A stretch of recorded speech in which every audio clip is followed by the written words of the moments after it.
This podcast is part of the Red 5 Network. For more Red 5 Network podcasts, visit red5network.com.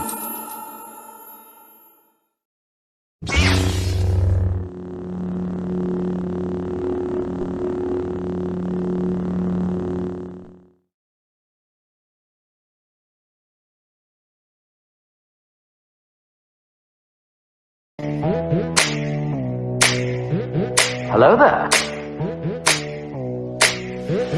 Hello there. Hello there.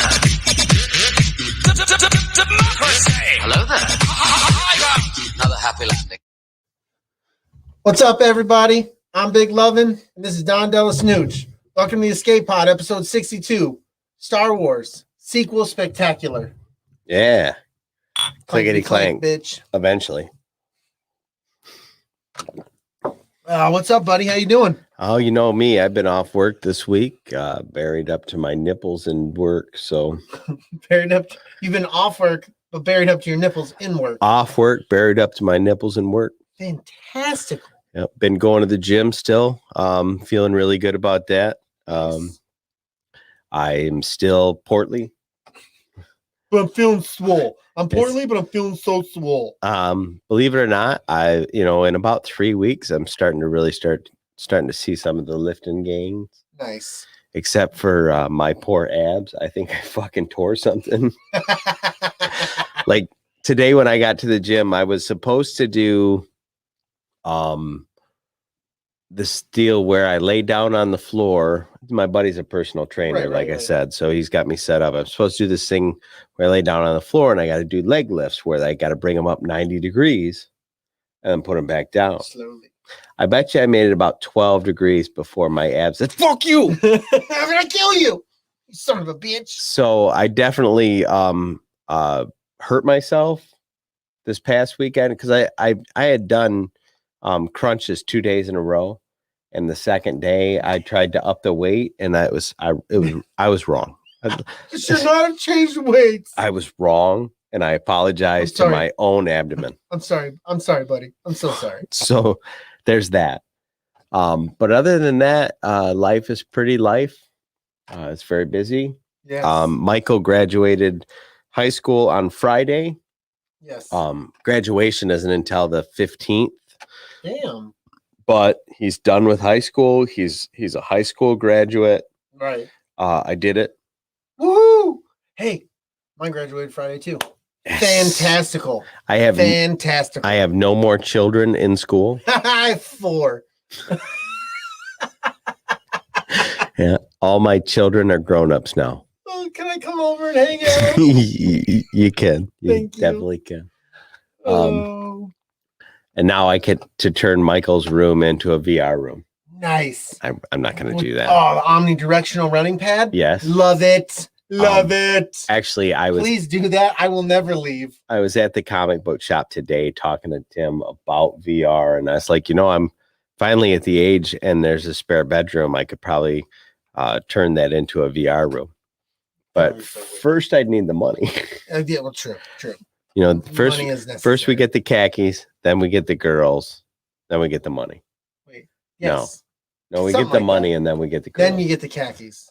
It's all fucked up. Khakis first. Khakis, yes, you have to have the khakis or nothing else. And then you get the money. Then you get the money. Then you get the girls. There it is. I don't know when I get the VR though. You don't. You can find us on Instagram, Twitter, Facebook, YouTube, and all your favorite podcasting apps like iTunes, TuneIn, Stitcher, Spotify, and Audible. Oh, and Google Play. Check out the Red 5 Network for all kinds of excellent podcasts like Scarif Scuttlebutt Podcast, who most recently was talking Indiana Jones. Weren't you on that? I was not on that. No, that was something else you were a part of. Last night I was on the Red 5 Live, we talked about quite a bit of Star Wars stuff last night. Go youtube.com Scarif Scuttlebutt Podcast. You should be able to find the Red 5 Lives. Nice. Sweet. And also a Star Wars journey with Ashley and Brady, who are just finishing up their Clone Wars season 7. That's fantastic. I'm glad they're finishing up the Clone Wars season 7. You almost said Clown Wars. Because somebody put it on the fucking prompter. I'm surprised you didn't say it. But yes, follow Ashley and Brandy, their Star Wars journey. It's fantastic. Yeah. I just finished up their last episode this week. And no clowns, I promise. No clowns. If you are listening to this as an audio podcast, please consider joining us live on Wednesday nights on YouTube at youtube.com/c/ATSW The Escape Pod, all one word. Mm-hmm. Please join us at patreon.com. Search ATSW The Escape Pod in the search creator bar to support our show and get in on the exclusive Escape Crate. Please visit our store on tpublic.com. Search The Escape Pod and make sure that you scroll down and look at all the random goodies like phone cases, pillows, and tote bags, and additional sweet t-shirts and hoodies. Definitely. I got to throw this up. Word.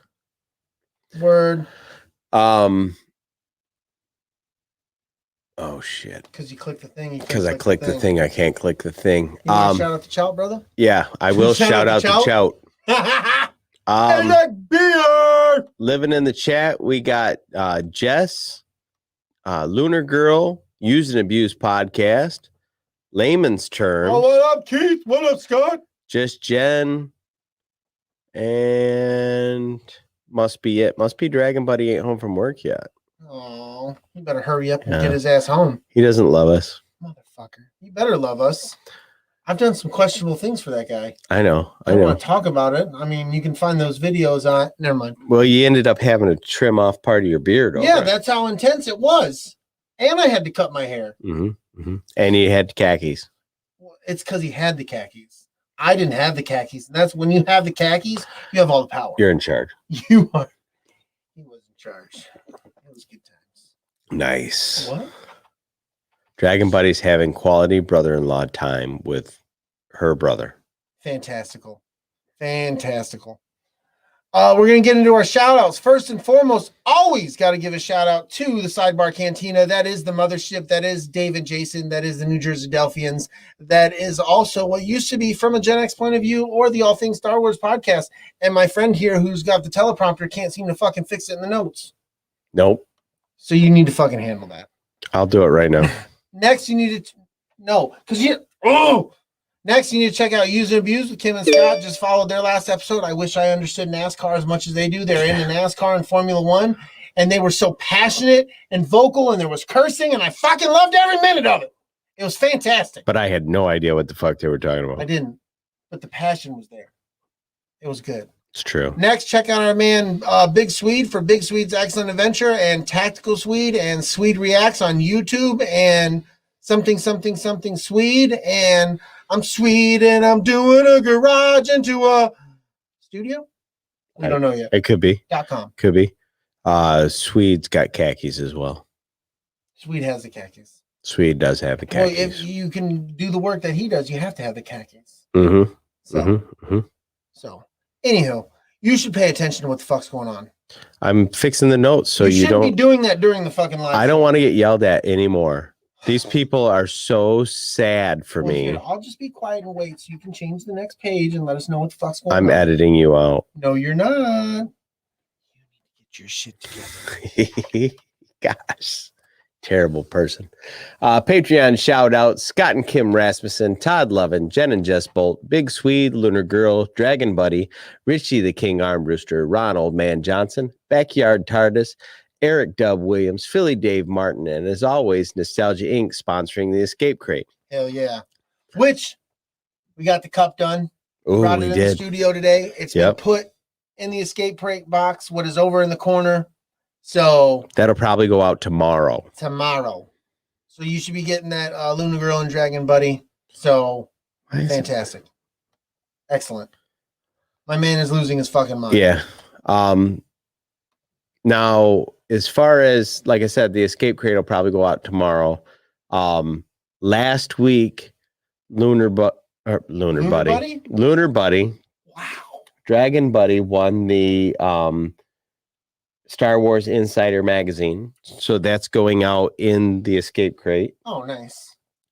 And maybe that was 2 weeks ago now. Backyard TARDIS won. His went out, and Scott Rasmussen won last week's nice Insider. Sweet. So that's going to go out to Scott a lot of winners right this there. week. A lot of winners. Winner, chicken dinner. So, yeah. It's movie time. Movie time. It's movie time.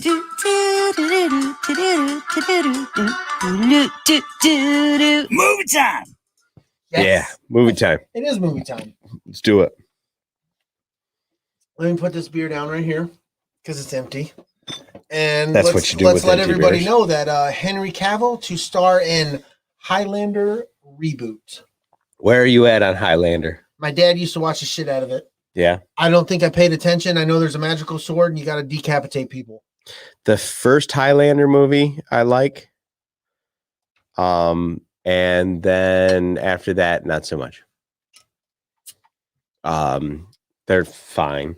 But the first one is good, and then the subsequent Highlander movie.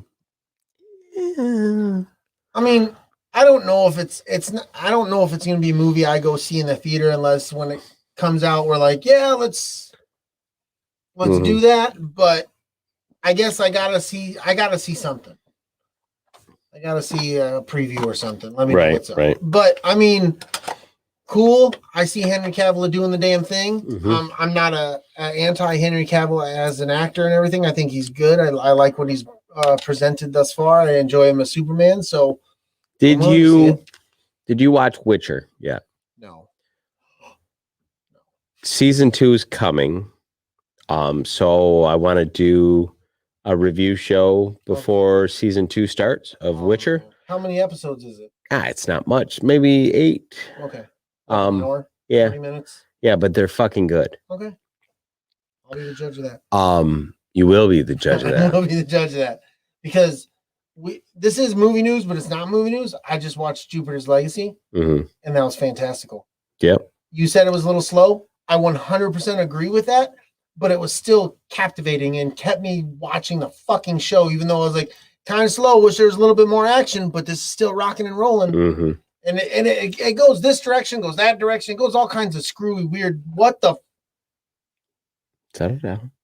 Don't panic. I had to panic. The Dude, fucking screen went out, man. Where's your towel? Don't panic. Raise your towel. Where is your towel? Why the fuck do I need a towel? Hitchhiker's Guide to the Galaxy. What the fuck? Dude, do you know how long it's been? 42 is about all I know from Hitchhiker's Guide to the Galaxy. That's all I need to know. Don't panic and get your towel. I'm sorry. I left my towel at home. So anyway, like I told you last week, don't you think that the story would have been better served to get all of the stuff in the past out of the way in like the first 3 episodes? Yes, but I still enjoyed the way they presented it. I think it was fine the way they presented it, except for I think that they could have probably cut out one whole episode if they, just in the time that they would have saved by telling the story as a linear. Possible. Because they spent an awful lot of time. It wasn't that, they were like, hey, this happened in this time frame and it correlates to this happening in the future. But when they bring it up something else in the next episode, there's some background shit that gets you back into the past. But they could have done away with if they would have just moved through it. Right. I mean, making it bingeable, I still would have watched it. It still was great. I mean, if you'd have done that, that'd have been cool. But I don't have a big problem with the way it was presented. And I don't think it works if you do a weekly show. No, if it's a weekly show, you're going to lose. People are going to be like, what the fuck? Right. By the end of the first 2 episodes, people just jump ship. They would have ship. checked the fuck out. Yep. Yeah. I was in it to win it, though. Yeah. Well, once old boy gets his face punched in, you're like, oh, it's going to be that kind of. And there was never another moment that was that fucking cool. No, there really wasn't. One. Yeah. Yep. They really kind of buried the lead. I don't know who Whisper is, but welcome, Whisper. Welcome to the show. And I would really like it if this upload background disappeared. It's really fucking making me crazy. Oh, it's gone. I fucking killed it. Yes. I slayed the dragon. Woo! In a reversal, Dune will be a theatrical only release. It will not release on HBO Max. Remember we talked about that last week. Oh yeah, that's right. So there must have been enough backlash from the studio that made it and the fans that they were like, okay, maybe you're right. We'll see how long that lasts. How many weeks does that last before it's on fucking HBO Max? Holy shit. Josh is in the chat again. Holy The balls. fuck have you been? Yeah, where have you been, dude? I started to think that you didn't like us anymore. Yeah, I know. You were like bragging to Richie that you're like, I watch their show all the fucking time. And then like, nah, no, you don't. Richie doesn't watch the show anymore because he'd rather hang out with his friends and play euchre. I think he's playing cricket. Same difference. Yeah, pretty much. Different entirely, but same difference. Completely. Mandalorian cast celebrates as Dave Filoni is now executive creative director of Lucasfilm. Right. Now, granted, he still works under Kathleen Kennedy. You know, So she's a fucking producer, dude. right. And I understand, and I don't understand all the fucking hate Kathleen Kennedy gets. She's a fucking producer, and if you look at some of the movies she's fucking produced, you would shut your fucking mouth. Well, you know, this is Sorry, got a little edgy there. Because I don't understand all the hate she gets. Because without her, guess what? You don't have the Mandalorian either, because she's a fucking producer for that show. here's the thing. Sorry, I said it. An executive producer like that for a big company like that is kind of like the president of the United States. They get credit for shit they didn't do, and then they get hate for shit they didn't do. Exactly. I know, it So- just frustrates me, dude. Well, one, you know I'm not a negative person. I don't like all the fucking drama with all that Right. bullshit, and it just fucking annoys me. Well, you know, it's like if you really drill down to it, it's like you take a traffic cop that's standing at the stoplight going like this, you know, and then you hold him accountable because the guy in the Datsun 3 cars back spilled his coffee on his interior. Like, the cop didn't do that. Right. That's Kathleen Kennedy. She's just directing traffic. Right. She's not responsible for the little minutia bullshit that happened in The Last Jedi. She just didn't do that. Right. She probably wasn't even purviewed to what the little story details were in the, you know, anyway. Exactly. It's not what the fuck she does I here. know. It just, we got off tangent. It was a little tangent, and I'm sorry, but swear feel. But anyway, Dave Filoni will have more control over shit that we love, which is a Yes, good thing. That is a great thing. So we figured we'd bring it up. Mm-hmm. So we did. For those that were excited to see the Cruella movie on Disney, I'm intrigued. I would like to see it, but I'm not giving you $30. but I am not paying Disney Plus $30 to watch it at home. If I'm going to spend $30, me and my wife are going to get in the fucking car. We're going to You're drive. gonna be able to get popcorn and a drink. Yeah, we're going to drive to the fucking movies. We're going to get popcorn, a drink. I'm going to listen to her yell at me about something I did in traffic, and we're going to fucking watch a movie. Seriously though, Kathleen Kennedy, go look at all the fucking movies she's been an executive producer for, Mhm. and then people can shut the fuck up. Well, they won't. They won't do it because they're not gonna be like, no, somebody has to put it in my lap before I go look it up. The internet will never shut up. No, Have you ever been on Twitter? shit. Yes. There's actually, like, just saying, have you seen Twitter is enough of a joke in and of itself It's true. that everybody understands it. I was reading Jen's comment. What did she say? She said, yeah, but sometimes Kennedy tells that guy that he needs to buy the coffee even if he didn't want it. She sent at least 50 Bothans out to get coffee. None of them came back. Not a single fucking one came back. Oh, shit. Power up. I'm bad. Get over here! Fuck yeah. Fucking video games. This is one of my favorite segments of the show. Even though sometimes we're talking about shit I don't give a fuck about. I have learned that I am not, and I've said this before, I'm just not the video game person I used to be, dude. I've gotten older. I'm just like, I only have time for a few games, and that's what it is. Right. So like a lot of these, it's like, I really wish I could get into them, but it's just like, I don't have the fucking time to go fucking buy the game, Right. let alone play it. Facebook user says, hi, Brady. Well, hello there, Facebook user. I have no idea who he's. Okay, so if you're Facebook user, unless you come over to YouTube, we can't see who you are. It just says Facebook user. Yes. So if you wanted to say, hello, Brady, this is so-and-so, I would know who you were. Mm-hmm. This But is right now, you're just Facebook user. This is Captain Backhair. Captain Backhair with the fluffiest of the fluffies.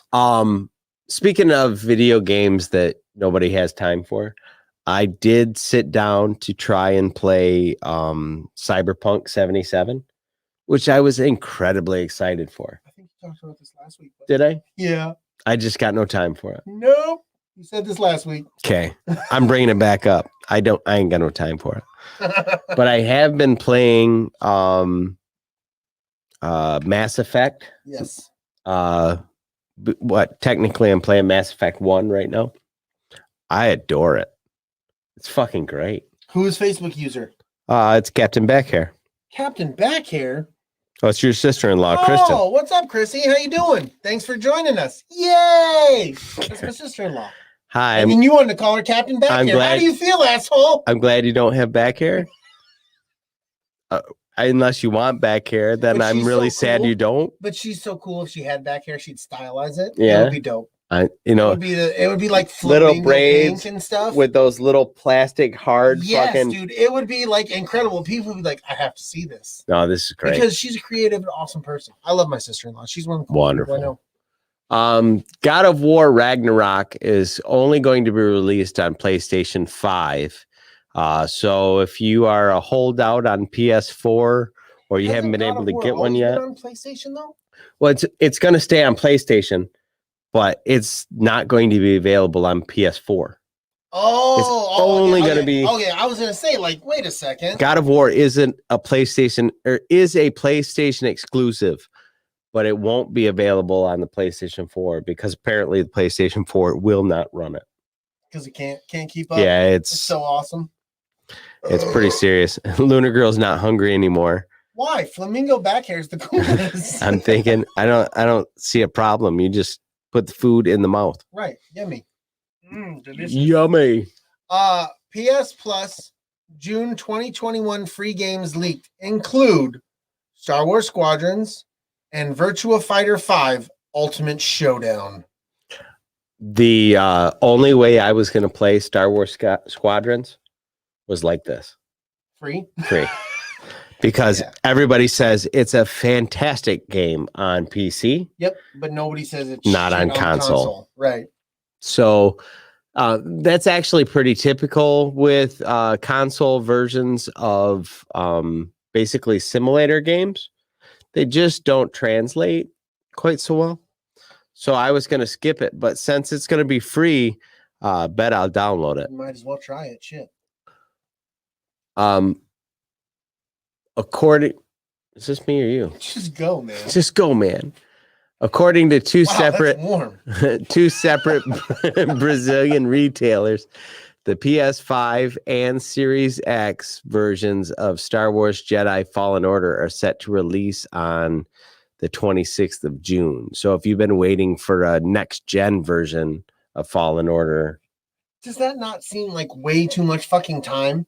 Yeah. Because that game's been out year and a half. Yeah, and like you haven't had the systems to be like, we're gonna do this. Right. That's like incredibly too long. That's another thing. If this game is not drastically improved in the control and shit like that for next gen, I won't play it. It's not gonna be. Did you even try? Nope.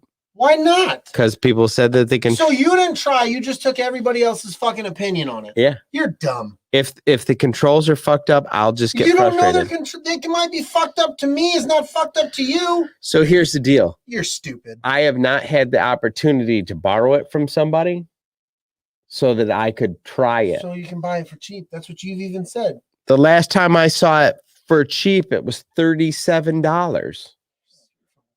I'm not going to spend $37 on a game people are... See, here's the deal.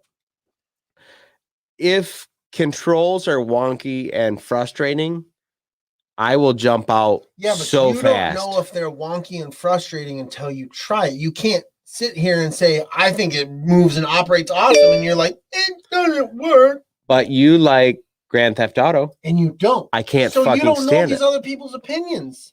You don't know their opinion for fucking Grand Theft Auto. That was... Oh, dude, that was... Your excuse is weak. That was part Go of to my... the next segment. I'm not done. I'm done. That was part of one of my big bitches with Cyberpunk 77. Jess is going to let you borrow it. Oh, fuck. I didn't know you had it. Yeah, well, he has every game imaginable. He is his own video store, rental store. He is. Welcome to Jess Buster. Jess Busters. May I help you? Popcorn's $5. I'll everything at Best Buy was it's like $5 double. for a thing of Skittles. You're like, what the fuck? We got those. It's like a big box like this, but only this many Skittles. Mm-hmm. Those cookie dough bites. Yeah, I used to fucking love those. Those are good. You put them up on the counter, guy'd be like $3.50. I'm like, for what? Like I can go buy a tube of cookie dough for $2.50. Exactly. Get the fuck out of here. Anyway. Oh, fantastic. Nintendo used Amiibo to put what? Nintendo used Amiibo to put a key feature of Skyward Sword behind a paywall. Okay, so that was one of those ones I was planning on reading, and I would have had I not fucked up the order. So basically, Jess is driving over to you right now. Attaboy. That's service. You didn't get that with Blockbuster. You had to go to Netflix for that. Jess Buster fucking delivers. That's amazing. Jessflix. Jessflix. Ooh, that sounds sexy. You better watch out, Jess. You're gonna put Jess Buster out of business. Yeah, by having opening Jessflix. You can't do that, man. You open a new company to put your old company out of business. That's fucked up, dude. You know how many people's lives are gonna be lost with this? I'm telling you, you are awful. You are the Jeff Bezos of making fucking videos. Who'd you fuck over? Myself. And I liked it. It was good. So anyway, going back to Skyward Sword. Apparently, I haven't played Skyward Sword yet. There's two different realms. One is, on land and one is in the sky, right? Okay. And there's certain points where you can access some kind of statue that allows you to transport up into the sky world. Okay. The Amiibo that they're selling allows you anywhere to leave one place and go to the other, no matter where you're at on the map. So a lot of people that are getting ready to buy this are like, fuck you. You just made something that should be part of the game. Something I have to pay for extra. And people don't, I don't understand what video game companies don't understand about this. They don't get it. People don't like it. No. They will stop using your shit. Jess actually left. No. Couldn't be. Is he going to be on the show when he gets here? He's going to have to be on the show. We're both immunized, so he'll be fine. Yeah. We're going to touch him. In all the right places. So anyway, news flash to game manufacturers. People don't want to pay extra for shit they already bought. Yeah, it's true. And you heard it here first. Yeah. So I can't say that with enough emphasis. People do not want to pay for shit that they already fucking bought. You put the right emphasis on the right syllable. Mm-hmm. It's like going to a burger place and you go, well, I don't want pickle. Or he's just dropping it off at the door. Oh, okay. I don't want pickle, but I would like mayonnaise. Well, mayonnaise is 50 cents. Why? I didn't fucking get pickle. You weren't going to take anything off my sandwich. Exactly. What the fuck? Fucking Nintendo and their pickles. You would think fucking people would learn from EA. Yeah. And them fucking what the fuck? They're not picking up what they're putting down. No, they keep going, well, what we have to do is we have to create something that they do want to pay for. No, you're missing the point. We don't want to pay for more just give us the game you want to be, and then fuck off. Yeah, and then fuck off and get out of here. Go make another game. Exactly. We're sick of waiting for you to make the next game because you're busy making shit for the game you already fucking made. That you obviously didn't finish making. Right. Sons of bitches. Here we go. This is the first Dave ran of the escape pod. It fucking happened. The shit got real. Shit got real. I hope Dave's listening to this going, yeah, you know what? Fuck yeah. Fuck them paywalls. Oh, shit. So PlayStation 5's compression technology drastically reduces the game file size. The console is capable of extreme file compression, which we didn't know before. For example, Subnautica, which is a new game that's come out that's kind of taken everybody by storm. PlayStation 5 takes 5 gigabytes of storage, but on the PlayStation 4, it takes 14 gigabytes. Damn. So it's a reduction of over 60%. So though your PlayStation 5 has a, I believe it's 850 meg hard drive or 650 gig hard drive instead of a terabyte, your games fit on it better. So there's that. I'm already going, man, I wish I had a bigger hard drive. You can still only put about 5 or 6 games on it. That's good enough for me because, like I said, I don't buy a whole lot of games. Well, most of what I do is download these free games when they're free, and then they sit there until I want to play them. But, I can't really do that. So what I end up doing is I download them, and then I delete them, and then they're just in my library, so next time I can download them. I just wanted to mention this. Luna Girl wanted you to know it's a super flower moon in Sagittarius, and Mercury is going back into the retrograde. These on are the Friday. hot Your sheets. Dave Rand Best investigator reporting on the planet. Didn't mean to. Yeah, well, you fucking did. Get your shit together. Well, I'm going to do it again. Do it. These are the hot sheets. Best investigator reporting on the planet. So there's that. We don't talk about retrograde. We don't know. Well, that's really what fucked me up. The moon was aligned with the red Yeah, but then sun I brought of the retrograde in there. You're like, well, this is fucked. and it all lined up with Uranus, and I pushed the button. Don't push the button when it's lined up to Uranus. That is the worst thing you can do. Jesus, man. Read the hot sheets. The hot sheets want to let you know that Valve is making a portable PC similar to the Switch. This is a rumor. I have no idea why this is in the hot sheets. Because the hot sheets are rumors. Yeah, but it should have gone to video game news. And then you could have just said, rumor is. Listen, video game rumors and movie rumors both end up in the hot sheets. They have since we started the show. Do not tell me to listen. How dare you tell me to listen? Your energy is on 7 today. I'm going to get to 9 before the end of the show. So those of you who weren't in on it last week, Brady came in here on a 4, maybe a 3. Possibly a 3. It was like he had just come from a funeral. I was not in the place. But not in a good place. When the camera went on, he was on or whatever. So what did I go from a 3 before camera, then camera? What was I on? You landed at about a 5.5, 6. It was solid. I feel good about it, and I'm only do a 7. No, today? you're starting off at a 7. Yeah, buddy. That's what I'm saying. You're starting above your baseline. I love it. But as soon as the camera was off, he was right back to a 3. I was done. It was over. The bird had landed. I did it for the people. And today he is exactly the opposite. He is full Brady. I fucking love that guy. So there it is. Was I supposed to start reading the stuff in italics? Yeah. Okay. This device known as StreamPal and previously codenamed Neptune will run Linux and could be released by the end of the year. Anybody who knows much about computers knows that you can just about make Linux do anything. Uh-huh. It is a fucking wonder tool of. It is the wonder tool. It'll just do whatever the fuck.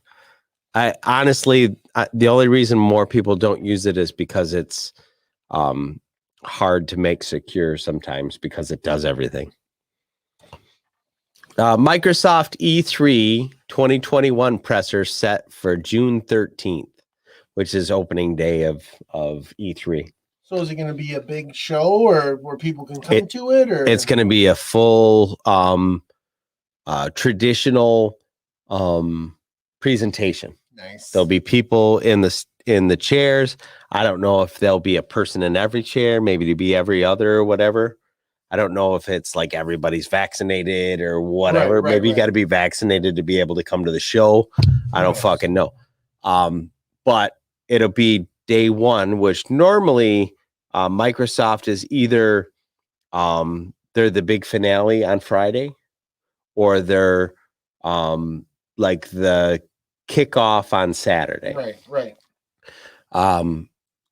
Anyway, they'll be kicking off the conference, and it's still rumored that the Bethesda show will be included in that presentation. The two newly merged companies are rumored to be announcing about 5 AAA titles, which is huge. That's a lot of games. But like we were saying before, they launched this console back in the fall with no AAA titles. Right. I'm with you, man. So apparently they're going to play catch up for this conference. Well, we'll see what happens. See how long. I mean, maybe they've had things going in production for a minute and they're pretty far. We don't know. We don't know. This is what I'm interested to find out. Do we hear the words Bethesda is now Xbox exclusive? Maybe. Because like we talked you're about, talking 5 titles, maybe.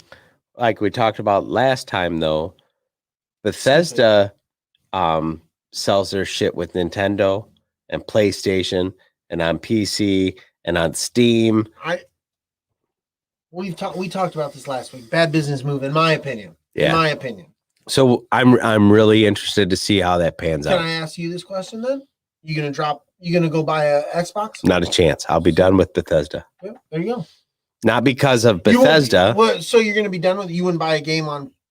Oh, you would have no choice but to be done with them. I get it. I don't have no choice at that point to be done with them. I get you. I don't have a PC and nor am I going to buy a PC that would run that stuff. That's stupid business, in my opinion. Yeah, stupid business. And I guarantee you, I'm not the only one.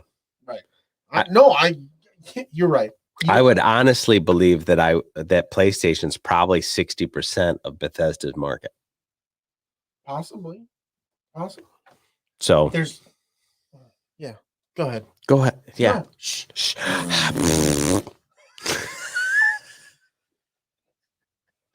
So we're not really going to talk about sports because sports is still kind of doing what sports do, except for, you know what? This is worth playing the jingle for. Fuck it. And now it's time for Sports Talk with your hosts, Dangerous Don Juan DellaSnooch, beautiful Brady Lovin, here on the Escape Pod. So get this shit. Talk to me, Goose. ESPN announcer, sports commentator, whatever you want to call him. Can't remember what the guy's name is. Was interviewing Aaron Rodgers. Kenny Mayne. I already know the story you're going to tell. Do you? Yeah. Okay. So I guess I'll just tell everybody else who doesn't watch sports shit. He's talking to Aaron Rodgers, and he says, "Hey, look. Last time I had you on the interview, you told me to go essentially balls deep into digital currency, and now all my digital currency is down 40%. Something about my old lady just wants a new comforter. She just wants a new comforter. And fuck you, Aaron Rodgers." Yes, that was the greatest ever. And then he walks off stage. That was the best. Oh, man. no, I forgot. And he said, "And now I don't have a job." And now I don't have a job. Yep. Fuck you, Aaron Rodgers. And he walked off stage. So I'm told that he retired. Yeah. And I'm assuming this whole thing was a joke. Right. I would hope so. I think Aaron Rodgers has a big enough sense of humor. Oh, like the video, Aaron Rodgers is laughing his ass off. Up. So yeah. I'm assuming that like everybody was in on the joke, and I'm hoping it doesn't turn into like, oh, he lost his pension because he said fuck on the. No, I doubt it, dude. Somebody signed it off. Yeah, but it was so fucking funny. I watched it like 3 times. I cracked up every time. I didn't watch it live. I watched it on I think I watched it on TikTok, matter of fact. Right. And I was like, this is fantastic. But when I first read the headline, I was like, oh, dude nutted up on screen on live TV, told Aaron Rodgers to go fuck himself. Like, what the fuck? And then I watched it and I was like, oh, everybody was having a good time. Dragon Buddy said Rodgers is good friends with him. Oh, super good. Okay, that makes me, it makes it even better. Like I feel like everybody's on board then. Exactly. It was good, clean awesome. fun. That's awesome. Just the idea that a newscaster was like, you know what? Fuck you. And like strolled off. I'm done. Fuck I'm you, done. bitches. I'm out. I'm out. I had more fun with that than anything I've had or anything sports related in a long You're time. Cool. Fuck you. I'm out. And camera guy Bill, you're my guy. It was just great. It was just great. And it was one of those things that I really am glad I got a chance to bring up because we're getting into the next thing. We're going right to the Bad Batch, but I want to put you on the spot because I want to let these people, I want to let them our know. audience know let them know how authentic and real we are. Real enough. You hadn't watched the episode until about an hour and 45 minutes ago. Right. And you were telling me that I'm going to have to carry this next segment of the show because you hadn't watched the Bad Batch episode. Right. I didn't think it was a good idea. You agreed with me. So we watched the fucking show. And now we get to give you this spectacular review of the Bad Batch episode 4 titled Cornered. Definitely. Directed by Saul Ruiz and written by Christian Taylor. On their way to a proposed hiding place on planet Idaflor, the Bad Batch is forced to stop on the nearest planet, Pantora, so they can gather supplies and tech can modify their ship's signature since it now appears on the Empire's wanted list. Pantora. I don't know if this is in our Easter eggs if we're going to get there. Okay, go ahead. All right, it's my turn then. A landing bay attendant on Pantora identifies the Bad Batch and informs Fennec Shan, a mercenary who has been hired to retrieve Omega. Hunter, Echo, and Omega search for supplies while Tech and Wrecker work on the ship. Omega is approached by Shan, who leads to Hunter chasing Shan through the city. Hunter and Omega lose Shan, and after the modifications are complete, the Bad Batch depart from Pantora. Wow. That was quick. Yeah.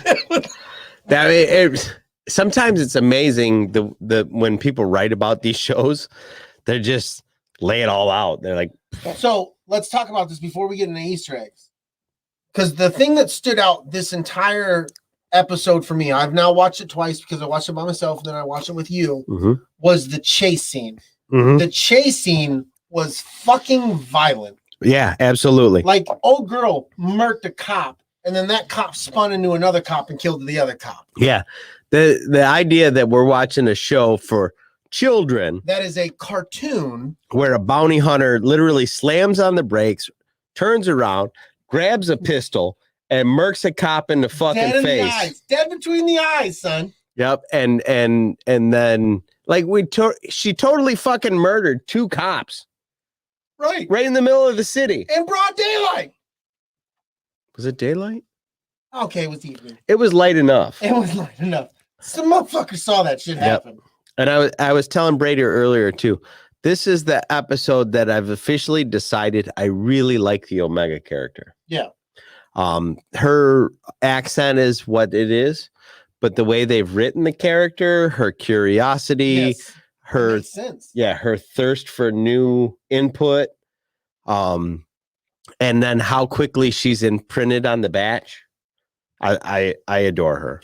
I love how Wrecker is like that big brother to her. Like, you're not gonna fuck with my little sister. Yep. I really enjoy that dynamic that those two have. And she's not annoying like Ahsoka was the first like 10 episodes of the Clone Wars. Agreed. She's just her, and she's cute. She's not Baby Yoda cute. No. But she's definitely somewhere in between that and Ahsoka. Agreed 100%, dude. I like the way you're putting that. The Kiwi accent, I enjoy it. I know other people really fucking hate it. Right. It doesn't bother me. I don't have feelings about it. Yeah. Like, okay, this is the character's voice. I don't have feelings like, oh, it does, or I don't feel away. Somebody really thought it out enough to know that the Bad Batch's voice mannerisms and that Kiwi accent are going to match up. Yeah. And you'll go, oh, these are clones. Yeah. They're all clones.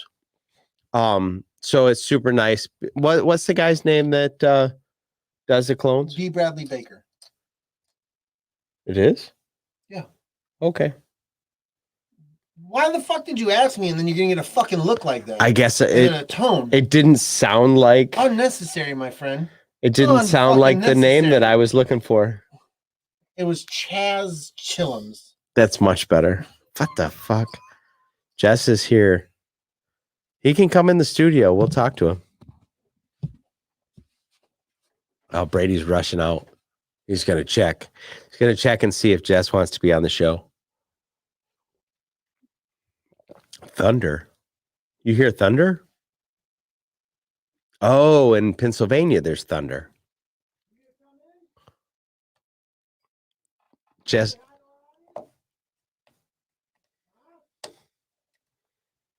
I can hear Brady outside talking to Jess.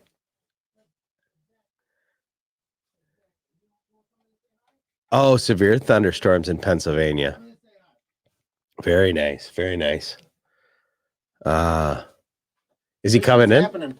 He's coming in? He's coming in. He's going to say hi, and then I think he's going to leave. He's going to do it like going that way. Like the old lady on Christmas Vacation. Hello, everybody. Thanks, brother. Look at this. Real time. Jess Buster. Lean in. Lean in. You're going to have to come way over there. Lean in. Let him know you're here. Hey. Let him know this shit live. Look at you. All right, see ya. I can't believe you drove all the way over here. That's fantastic. I love your passion. Later, dude. Thanks, buddy. That was the greatest thing that happened on this show. That just happened live, folks. Fuck yeah. I'm going to have to play that in the studio. That was awesome.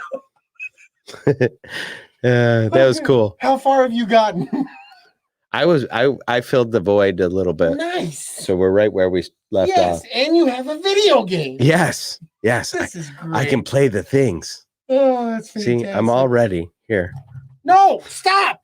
Not during the show? Not during the show. All right. Not during the show. All right, fine. All right, let's get into these Easter eggs, buddy. Fennec Shan debuted as a live-action character in The Mandalorian, which we know. She appears in several episodes. First in the season in episode 1, The Gunslinger. That was the first episode? Season 1. She was in season 1. Yeah.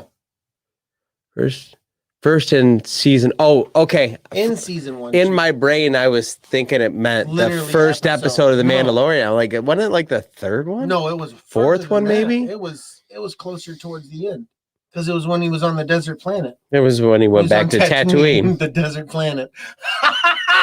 Jess really fucked me up, man. Ming-Na Wen both performs the live action role and provides her voice in The Bad Batch, which she's really phenomenal. Boom. Engage. Many aliens in the crowd scenes on Pandora will be familiar to movie viewers at least somewhat. The Aquilish cab driver species comes from the very beginning in A New Hope, as does the three-eyed Gran. I'm always, for whatever reason, I really enjoy the Gran. Oh, yeah. Something cool about the aesthetic of them. Cool. I really dig them. The moon Pandora is easily confused with the planet Orto Plutonia, which I did not confuse these at all. With anything. Which was the site of the system's first appearance in the Clone Wars. The snowy planet was contested by two different species, the native Tals and attacking Pantorans. Pantorans look a lot like Chiss, the blue-skinned species popularized by Grand Admiral Thrawn. As such, they are one of the most well-known aliens outside the films. Pantorans can be distinguished from the Chiss by their eyes, since Chiss eyes are red. Now, does that cover what you were going to bring up earlier? No. It was in Revenge of the Sith, the opera scene, when Anakin's running into the opera. Mm-hmm. George Lucas is dressed up as a Pantorian. Oh. And that's where the race was first seen, was in Revenge of the Sith. Walking up the stairs. Yeah, he's walking up the stairs. Or he's at the very top of the stairs. Yeah. Yeah, that was George Lucas. I know a lot of people know that he was in that part, but that was the race that they were. What happened? Yes. Jess is fucking awesome. Fuck yeah, he is. That was really cool. That was fantastical. It's like, what was I think Dave and Jason were in the middle of a show one time, Big and Swede showed up. Yeah, he was like, "What are you guys doing?" The show. The round dog-like animals are Vorpax, which appeared on screen in a lot of Star Wars Resistance. Which did you watch Resistance? Yeah. Okay. I didn't finish it, but I watched it. It's worth finishing. Okay. And it kind of finishes off though, like there was supposed to be more. But it buttons up, but not quite like it should. That's not where they debuted, however. They were technically part of the game Disney Infinity 3.0. Oh, that's pretty cool. Never played it, have no idea. Still, that's pretty cool that it started with the game and they're like, yeah, we're going to sprinkle this and put you right here. I love when Star Wars does that. Disney Infinity, isn't it that game where they have the famous Amiibos? Yeah, little boop, boop, boop. Yeah. So it's like Nintendo did with the Amiibos. Yeah. The airbrush letters in the background can translate to the taxi sign saying naturally taxi and several bars in the background having legible names, but they didn't let us know what those names were, so we're all left to wonder. Right. Half-ass translations. Motherfuckers. I did not even knowing, because I knew that note was there. I didn't see it, but I was doing 8 million things while we were watching the episode. It's true. Or two. All in all, I think this is another excellent episode. I haven't been disappointed. Like, if this kind of felt like a filler, but it didn't. Right. It kind of had that, but it didn't. Right. Throwing the Fennec Shan in there, I enjoyed that. That was cool. Hopefully, they flesh her character out a little bit more. Let us know where she's come from, what she's been doing, all that kind of jazz. Omega got a new doll. Little clone trooper. Which takes us back to Rogue One. Right. And I thought it was really interesting the way she was sitting there talking to Echo, essentially making the connection that, that was his armor set. And then, of course, Echo being sold was fun. He's like, wait a minute, I'm worth more than that. 2,000 credits. All in all, super good episode. Hell yeah. Now, are you ready to take a pee break going into this? Yes, I am. I'm glad you asked me that question, friend. You're a good person. I think that it's time. Hello, this is George Takei, reminding you, Don and Brady, for your mid-show pee break. Oh my, may I watch? Wang.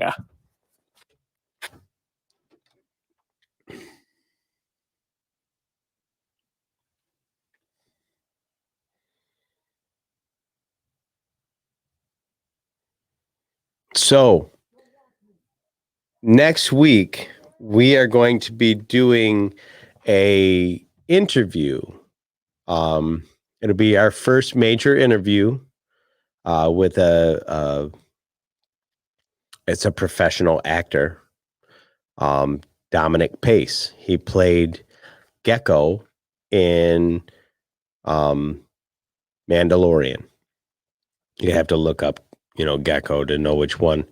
But there's he was in a couple of scenes, and the fan base has really latched on to Gecko as a character, kind of in the same way that the fan base attached itself to Boba Fett.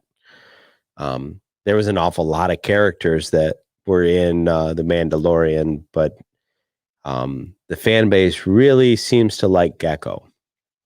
And Dominic is an awesome guy. We've listened to a bunch of interviews with him. He's interviewed with a lot of other Red Fivers. He's doing great things out there for small businesses and stuff. So we're going to go ahead and bring him on the show. It'll be remotely because he is currently touring around at different places, promoting and doing small conventions, that kind of thing.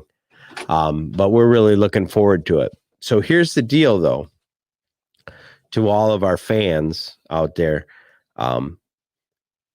We're willing to, well, not willing to, we're wanting to entertain questions that you might have for Dominic. Yes. So if you have questions, make sure that you DM us in some way where we're going to find it so that we can incorporate it into the interview.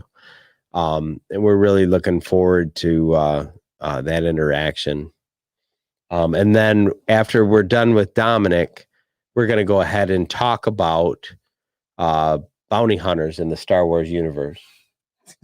Very small. Yeah. Well, there's probably 6 or 7 noteworthy bounty hunters that will. I don't know a lot about them, but I'm being honest with the people. Being honest. Did you ever read the bounty hunter novel? No. It's fucking good. Nice. It's got IG-88 and a bunch, it's basically short stories of like Forlom and stuff. Sweet. And it's a super cool little book. I'm going to go ahead and do my business. Be careful you don't go over where I normally go. Because your mom was like, I see you. And I was like, well, don't watch. She's like, don't pee there. And I was like, I always pee here. That's the spot, man. Yeah. We put up a board and everything. Yeah.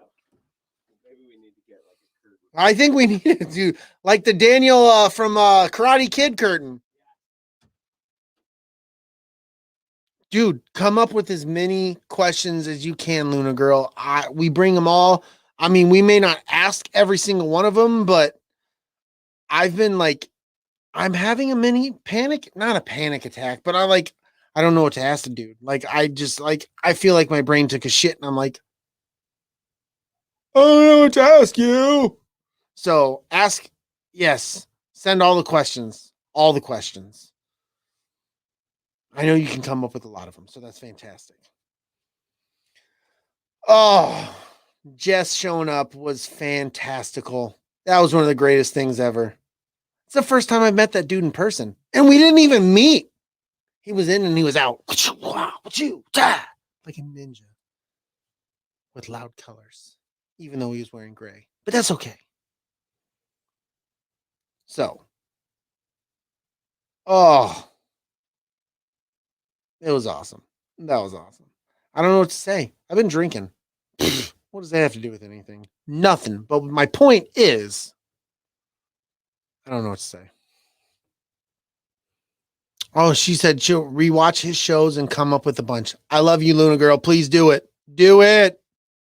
Anybody else? Jen, your awesome husband, Jess, who came here on a whim for a Star Wars video game. Awesome.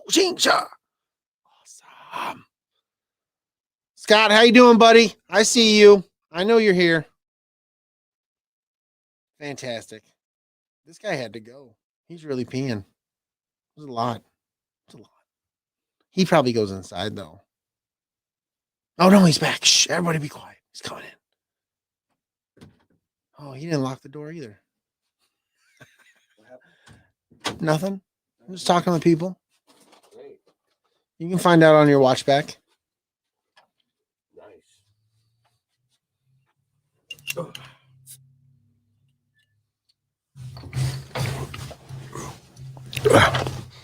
right. Couple of seconds. What? Because I want to hear the commercial. I don't think it's off. Okay. I was just double checking with you because it normally goes off. It does normally go off. Well, no, the lights are still on. Nice. All right. Couple of seconds with the silences. You gonna mute us? Yep.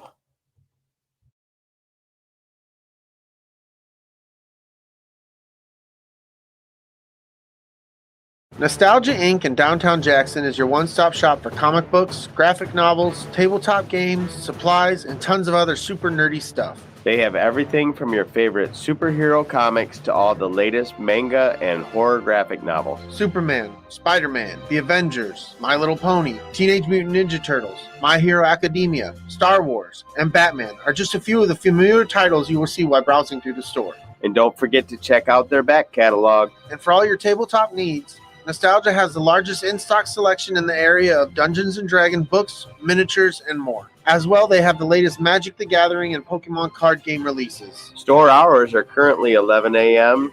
to 5 p.m. Monday through Friday. So come to downtown Jackson and get nostalgic at Nostalgia Inc. What's up, everybody? This is Big Lovin and Don DellaSnooch. We wanted to take a minute to tell you how to get more from the Escape Pod experience. Become a Patreon supporter and you will get lots of bonus content, including movie reviews, videos from Comic-Cons, behind-the-scenes content, and more. But even better, Patreon supporters get extra entries into the quarterly drawing for the Escape Crate. The Escape Crate is full of great stuff like t-shirts, Funko Pops, stickers, mugs, and other random goodies. The higher the membership level, the more entries per month you'll earn. You also can receive 1 entry per episode you share on social media. So if you have a couple extra bucks, toss us some. We will use it for covering the cost of hosting the show, paying for booths at cons, and equipment upgrades. Thanks for all the support, and now back to the show. And we're back. Oh, it's funny because I could see Yoda peeking out of the corner. Oh, that was fantastic. Oh, that was great. I love it. Even though I hate that fucking mask now. It's so funny to me that you hate that mask. I used to love it. Now I can't stand it. Well. Jen said that's the kind of speculation I try to avoid. So out of the 3 prequel or the 3 trilogies of Star Wars, this is in my top 3. Oh, dude, 100% in my top 3. 100% in my top 3. To be perfectly honest with you, the original trilogy is number 1, and the prequel and sequel trilogies are like sharing number 2. Really?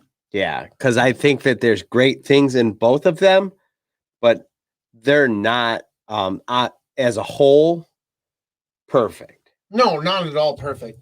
But I would have to say, for me personally, it goes original trilogy, prequels, then sequels. Yeah. Well, I think that that's true for a lot of people, but I also think that up until the sequels existed, there was a huge consortium of people who felt that the prequels were an abomination.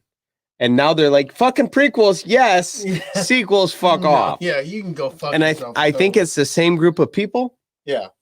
But quite literally, I believe that the prequel trilogy is good minus Phantom Menace. And the sequel trilogy is good minus Last Jedi. Although, don't get me wrong, I like those movies for, the thing that they are. But the original trilogy, all 3 movies I like. You know what I realized this last week? That I like The Last Jedi more than I like The Rise of Skywalker. Do you? Yeah. I found myself very much when The Rise of Skywalker was playing, and I was trying to give it my attention, fiddling with my phone. Oh. And I'm just not really like, oh, yeah. Oh, wait. I like that part. Yeah. You know what I mean? I found myself doing that a lot during The Rise of Skywalker. And I was one of the people who, when it came out, I absolutely adored The Rise of Skywalker. But I've talked about it before, and it's that rewatchability. And the rewatchability for The Rise of Skywalker has fallen less and fallen more and more out with me personally. Well, as far as movie making goes, it's kind of a mess. Mm-hmm. Well, it is a fucking mess because they had no fucking plan. And it was 2 movies. It really was. It was the first and the third one, and then the second one. Yep. It definitely needed to be split up into a part 1 and part 2. But that's not what they wanted to do. Well, it's not really a trilogy if you make 4 movies. Exactly. And I think they were scared to do that. Right. I think they should have made it longer, and it would have benefited everybody. But I think they were scared because then, we can't call this a trilogy. We can't call it the trilogy within the trilogies. Oh, right. It's definitely it was a flaw in the system, and it is what it is. But it's definitely. I still like the movies, though. I'm not sitting here saying I don't like the movies. That's not at all what I'm saying. It's just as of right now, where it stands, out of the trilogies, it is the third one on the list for me. Mm-hmm. Okay, fair enough. Let's get into The Force Awakens. Let's do this, my friend. The Force Awakens. 30 years after the Galactic Civil War, the First Order has risen from the fallen Galactic Empire and seeks to end the New Republic. The Resistance, backed by the Republic and led by General Leia Organa, opposes the First Order. Leia searches for her brother, Luke Skywalker, who's gone missing. That right there, that was the first thing, like in the theater, I'm like, the fuck, where's Luke? Yeah. Oh, I was thinking the same fucking thing. Was Where it? the fuck does this dude at? What do you mean he's missing? Exactly. On the desert planet Jakku, resistant pilot Poe Dameron receives a map to Luke's place from Lor San Tekka. Stormtroopers commanded by Kylo Ren raid the village and capture Poe, while Kylo kills San Tekka. Poe's droid, BB-8, escapes with the map and encounters a scavenger named Rey. Kylo tortures Poe using the Force and learns of BB-8. Stormtrooper FN-2187, disillusioned by the First Order, frees Poe and they escape in a stolen TIE fighter. I love their whole interaction. The entire first sequence was so visually stunning and emotionally gripping. Yeah. That it was, you take all of George Lucas's work and set it aside, none of the writing and filmmaking were as good as this opening sequence of The Force Awakens. I loved it. I mean, we just got done saying that like the original trilogy is my favorite, and this is right on par with the sequels. But the filmmaking, some bits and pieces of the filmmaking is so much more advanced than anything George and his friends ever did. Agreed. It's evident in this sequence. Yeah, I really enjoyed this. When I first saw it, I was like, oh shit. These dudes, I really like when the stormtroopers were slaughtering everybody, and I was like, yo, these dudes are some killers, man. They're monsters. It's like 5 minutes. We establish that the bad guys are bad. Real bad. The leader of the bad guy is incredibly powerful. Right. The good guys are on their heels and they're not sure that they're going to make it. Yep. And you see that not only are the bad guys bad, but they're human beings in there and they're susceptible to, just emotion. Yeah. We find, somebody like Finn, because it's really easy to dismiss stormtroopers as just being nobodies, dudes in a shell that do what they're told. Yep. There's human beings in there that are dealing with their own shit. Yep. Like, once again, good writing. Upon learning that FN-2187 has no other name, Poe gives him a name, Finn, as they head to Jakku to retrieve BB-8. A First Order Star Destroyer shoots them, and they crash land. Finn survives and assumes that Poe died in a crash. He encounters Rey and BB-8. But the First Order tracks them and launches an airstrike. Rey, Finn, and BB-8 steal the Millennium Falcon and escape to the planet. When that happened in the movie, I was so fucking geeked, bro. Oh, when yeah. They're like, she's like, the garbage will do, and they pan to the Millennium Falcon. I was like, fuck yeah, the garbage will do, baby. Yeah, you have no idea how much the garbage will do. You're gonna love that piece of garbage. Oh my god. The Falcon is discovered and boarded by Han Solo and Chewbacca. Gangs seek to settle the debts with Han. They attack, but the group escapes in the Falcon. At the First Order Starkiller base, a planet converted into a super weapon, Supreme Leader Snoke allows General Hux to use the weapon for the first time. Snoke questions Kylo's ability to deal with the emotions surrounding his father, Han Solo, who Kylo states means nothing to him. I think that was the first thing about this movie that I didn't care for. The interaction with Solo and the two gangs. Oh, okay. Okay. I thought it was real forced and it didn't feel real natural. And it didn't bother me. I felt like some hijinks that Han Solo would get into, to be honest with you. It felt like some shit where he would be trying to swindle one dude over the other dude and using them against each other to get all his monies. So it made sense to me. It was just the two groups showing up at the same time to create that tension moment. They were working together. They realized they got screwed over by Han Solo, and they're like, yeah, we're gonna call this motherfucker on his bluff. Yeah, that's true. That's true. Yeah, our conjure club. You're a dead man. I didn't care for that name either because it seemed very kind of like the name of a pop band in 1984. The Conjure Club. This just sounds like a place you go to get good blow. I was just like, is this something that you wanted to call something earlier and it's like a callback like Star Killer is? Right. I was at the Conjure Club, dude. I was at the Conjure Club. I did 8 rails and now I can't feel my face. What face? I don't even have a face. Aboard the Falcon, Han determines that BB-8's map is incomplete. He then explains that Luke's attempted to rebuild the Jedi Order, but exiled himself when his apprentice turned to the dark side, destroyed the temple, and slaughtered the other apprentices. Better not be Baby Yoda in there. That I swear to fuck. The crew travels to planet Takadana, burrito. Burritos, tostadas and burritos. Come to me. The crew travels to planet Takadana and meets with cantina owner Maz Kanata. Wants to give me my kisses. Takadana Maz Kanata. Me my kisses. Speaking of which, did you know Ben and Jennifer are back together? I want your taco flavored kisses. Did you hear they're back together? Fucking A. Did I hear it? So I heard that shit on the radio like a couple days ago. Like they were talking about 2 or 3 news stories of the day, and they're like, it's exactly like it was 10 years ago or whatever. And I'm like, holy shit, it is.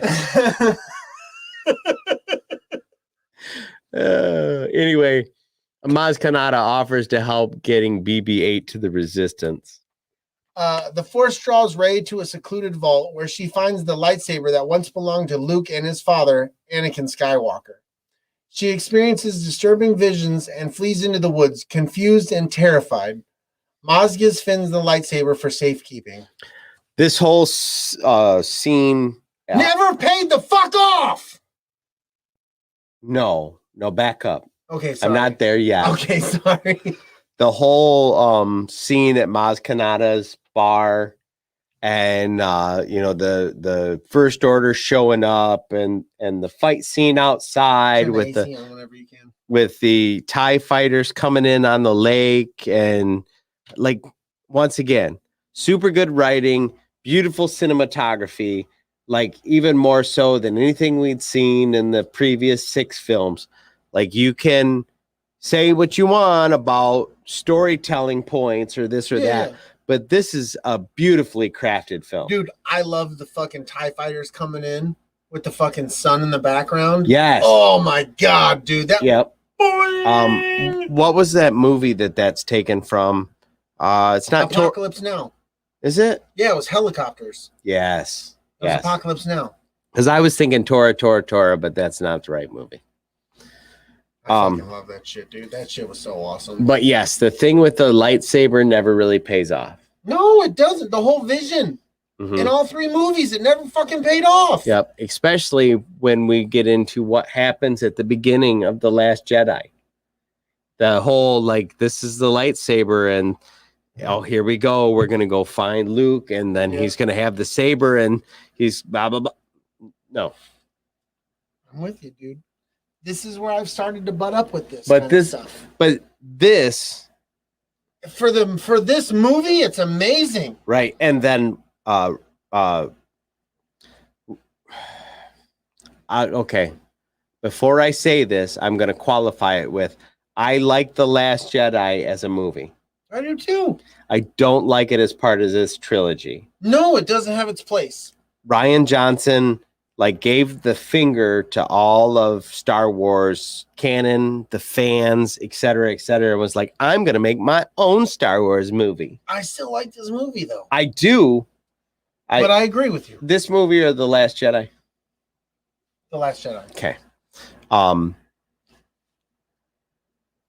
I get it. I understand what he was trying to do, but he did not toe the storyline. You need the guy who's making the middle of your trilogy to understand where we were and where we're going. But nobody and knew where why. the fuck we were going. That's the problem. I don't agree with that. I think Rian Johnson says that he didn't know where it was going, but everyone else that's talked about it already knew where it was going. And they had to rewrite The Last Jedi to rewrite The Rise of Skywalker in order to make The Last Jedi make sense in the trilogy. Which is, I think, why The Rise of Skywalker is such a fucking mess, because some of the shit that's in The Rise of Skywalker was supposed to be in The Last Jedi. I agree with you, dude. I agree with you. So, that being said, once again, I like The Last Jedi. I think it's a good movie. I do too. I just think that it thumbed its nose to the rest of it. Let's get into that. Hell yeah. Jen says, being subversive is so cool. Like bow ties. Star Killer Base destroys the New Republic and its fleet.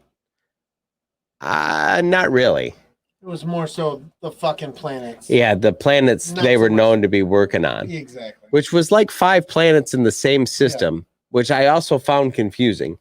Because you'd be very lucky to find 5 planets in one system that are inhabitable.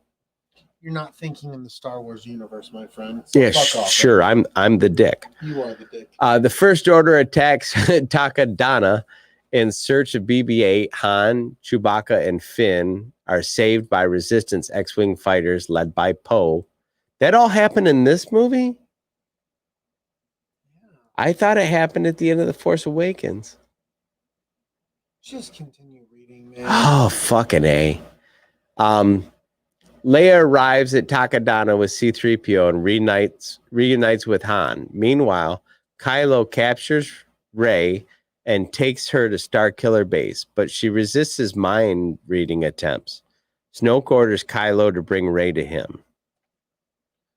Discovering she can use the Force, Rey escapes using a Jedi mind trick on a guard, which happened to be 007. 007. James motherfucking Bond. Yep. Hell yeah. At the Resistance base on Dakar, BB-8 finds R2-D2 as he has been inactive since Luke's disappearance. As Starkiller Base prepares to fire once more, the Resistance devises the plane to destroy it by attacking its thermal oscillator. Using the Falcon, Han, Chewbacca, and Finn infiltrate the facility, find Rey, and plant explosives.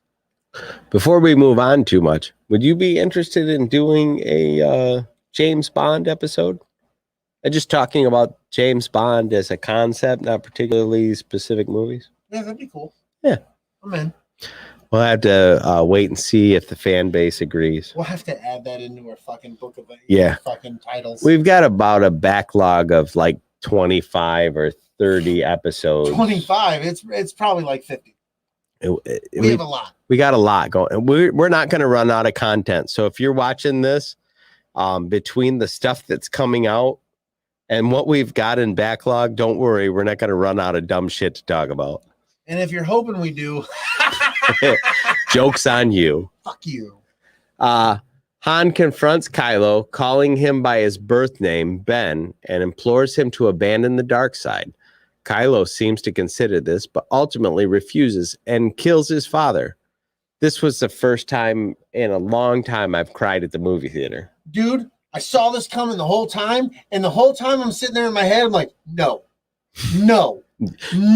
don't cry. No, don't you fucking kill him. Don't you fucking do. I had no idea it was going to happen until he walked out on that platform. I was like, this motherfucker's going to die. Yep. I knew it was going to happen, dude. It's bullshit. Devastated, Chewbacca shoots Kylo and that part. sets off the explosives. I love when Chewbacca fucking yelled. It's one of my favorite Chewbacca moments. Yes. If not the top. I'm pretty sure it was either Rogue One radio or From a Certain Point of View that did a Chewbacca episode recently. Oh, really? And they had asked on social media, I should probably look that up so I don't fuck it up. Because it was a good episode. But they had asked on social media, what was your favorite Chewbacca episode or moment? And that was the one that I had. I think I seen you post that. Yep. Please bear with me. Last Jedi. Luna Girl said she bawled. Yeah, definitely. It was touching. It hit the heartstrings. I can't find it. Maybe I did finish the episode, so it's gone from my purview. But yeah, recently one of the Red 5 podcasts talked about that, and that is the one. It devastates me every time. Yeah. It gets me right there in the heartstrings. You're talking about somebody who was like not just friends with, like, you know, like Kevin Smith says, hetero life mates. Yeah, exactly. Yeah, yes. They did everything together. Yes. Traveled in a little tin can ship together through fucking space, breaking the law. You know, doing what, like, they were brothers. Mm-hmm. They were family, like even more than family's family. Yes. And fucking Chewie lets out that bellow. I'm like, oh, it gets me every fucking time. I hope my kids weren't looking at me that, because I know the tears. Oh, dude, Mikey was like, "Are you all right?" And I'm like, "Fuck off, you little grounded. bitch." Anyway, Chewie sets off the explosives, allowing Poe to attack and destroy the base's thermal oscillator, which was way better than the way the Death Star blew up. The injured Kylo pursues Finn and Rey into the woods. One of the things about Kylo running into the woods, as he starts to feel the call of the light side after having killed his father, like trying to save him, he's punching himself in the wound to get more connected with the dark side. Yeah. Sick fast. With every fucking time he strikes himself, he gets more angry and more connected to the dark side. Good writing. Fuck yeah. I love that part. You could just see the little droplets of blood hitting the snow. That was good stuff. It felt very samurai at that moment. It felt very much like that episode with Ahsoka. Yep. Kind of the dust in the wind, even though it was snow, it kind of had that same vibe. Finn fights Kylo with the lightsaber to protect Rey before Kylo knocks him unconscious.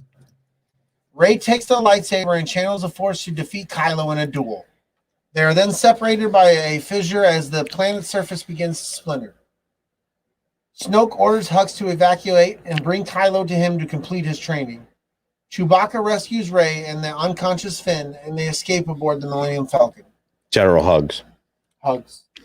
I have a message from your mother. As the Resistance force flees, Starkiller Base implodes. You know what? Let's back up just a hair. That's one of the last scene is one of the scenes that people butt into the most, where they get into implying that Rey is a Mary Sue. Like her ability to not only wield a white lightsaber, but to fight with somebody who is trained. Yeah, but here's the thing.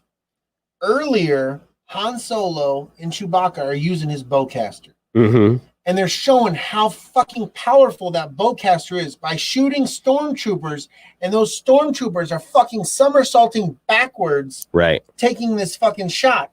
Kylo Ren takes that shot right to the fucking stomach, and he just drops to one fucking knee.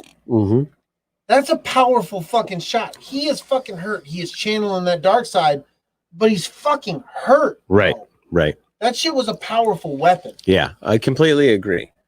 But Rey does show an innate ability to, you know, use a weapon that she's not trained. Bow staff. She has a bow staff, and it's very similar movement. Yeah, Okay, that's fair. I wasn't like, no, this is bullshit. This can't happen. And I know But some people are. Some people are, and fuck you. Fair enough. Okay, go to the next part. R2-D2 awakens to reveal the rest of the map, which leads Rey to an oceanic planet, Ahch-To, in the Falcon. On Ahch-To, Rey finds Luke atop a cliff in a remote island. Without a word, she presents him with his father's lightsaber. Dude, I so didn't want the movie to end at that point. No. That was I understand why they did it. But the presentation of that, you're like, oh, here we go. Yes, it's like you're finally like, the movie's gonna start. Oh wait, we've been doing this for 2 hours already. Right. Oh shit. And then let's that the speculation that went on for the next year and a half or whatever before the next movie came out fucking ruined the next movie. Was so intense. And then it ruined the next movie. Kristen's in the chat. Hi, Kristen. Nice. What's up, Supergirl 3000? So let's get into Last Jedi. Let's do this, man. Are you ready? It is my least favorite chapter of this. It is what the people don't want, so we're gonna give it to them. Yeah, give it to them right in the mouth. You fucking take it. Shortly after the Battle of Starkiller Base, General Leia Organa is leading the Resistance forces in evacuating their base. That's fucked. You people need to learn how to write. Right. When the First Order fleet arrives. Against Leia's orders, Poe Dameron leads a costly counterattack that destroys the First Order dreadnought. The remaining Resistance escape into hyperspace, but the First Order uses a device to track them, and the attacks begin. The First Order dreadnoughts were fucking sweet. Yeah, those were dope as shit. I agree with you. It kind of took me back to my when we first saw Star Destroyers, where I'm like, oh, that's fucking sweet. Yeah. I like how they were almost like split level, and Poe was like going in between them and shit. That was cool as fuck. Yep, definitely fucking cool. And I clicked on the wrong syllable. Yep, it happens. Kylo Ren hesitates to fire on the lead resistance ship after sensing his mother Leia's presence on board. But his wingman destroys the bridge, killing most of the resistance leaders. Leia is dragged into space, but survives by using the Force. While Leia recovers, Vice Admiral Holdo assumes command of the resistance. Running low on fuel, the remaining fleet is pursued by the First Order. This is another thing people get so fucking twisted about. No, well, that too. Admiral Holdo. That too. But Leia doing her Force spacewalk. Never had a problem with it. You didn't? No, because when I first watched this, the very first time, I thought, oh my God, they figured out the death of Carrie Fisher right from the very beginning, and none of us had a fucking clue. Thank you. I thought she was dead.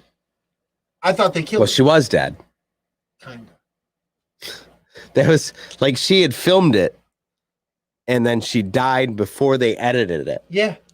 But it blew my... Like, I seriously thought, oh my God, their whole plan in the beginning was to fucking kill her. Mm-hmm. And I was like, all these people have been like, oh... And rightfully so. That's our princess. But it was... I was like... She's not going to be in this fucking movie. Mm-hmm. I was wrong. I still say you very easily could have CG'd her onto what Holdo's going to do later. And yeah, no, I'm with you. That would have been and then had Holdo be at the end escaping. Yeah, I'm with you, dude. Oh, you know what was also dope? Oh wait, we haven't gotten there. We haven't got there yet. Okay. So you don't even know what I was going to say. Yes. No, you don't. I do. Oh, fuck you. Running low on fuel, the remaining fleet is pursued by the First Order. On Ahch-To, Rey attempts to recruit Luke Skywalker to the Resistance. Under self-imposed exile, Luke refuses to help and says that the Jedi should end. After encouragement from R2-D2, yeah, encouragement! He agrees to give Rey 3 lessons in the ways of the Force. Rey and Kylo begin communicating through the Force, which puzzles them both. Yeah. Like Jen says, this is all happening during the longest chase scene ever. It's true. Jen also says Leia Poppins. I don't agree with that. I didn't see that. Like, I had no problem with her fucking floating through space. Mm-hmm. I had no problem with that. Yeah. The science and the fiction don't play nice together. So even if you are assuming that she's using all of her power in the Force to keep space from freezing and tearing her to pieces, like space does. I just never look at it like that. I know you don't, but this is the shit that makes people like me pull out our fucking beard hair. But you're like, oh, that laser sword where it stops exactly 2.5 feet right here. And No, that yeah, makes sense. That's beautiful science. Shut the fuck up. Shut the fuck up. Get the fuck out of here.